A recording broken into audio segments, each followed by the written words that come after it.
राजधानी दिल्ली में राष्ट्रीय स्वयंसेवक संघ के 100 वर्ष पूरे होने पर व्याख्यान माला 100 वर्ष की संघ यात्रा नए क्षितिज का आयोजन किया गया, जिसका आज तीसरा दिन रहा। इस अवसर पर संघ प्रमुख मोहन भागवत ने जनसंख्या नीति पर बड़ा बयान दिया है।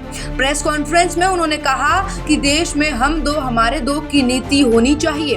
भागवत ने कहा कि दुनिया भर में शास्त्रों और चिकित्सा विज्ञान के मुताबिक यदि जन्म दर 3 से कम हो जाए तो समाज धीरे धीरे समाप्त होने लगता है।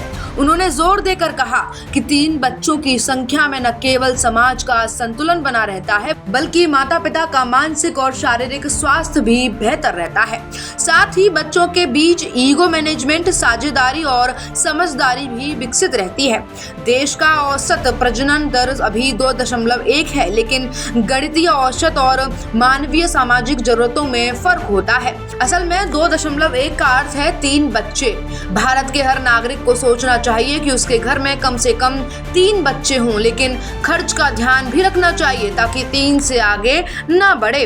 उन्होंने ये भी कहा कि अब सभी समुदायों में जन्म दर कम हो रही है, पर हिंदुओं में ये पहले से ही कम थी और अब और तेजी से घट रही है।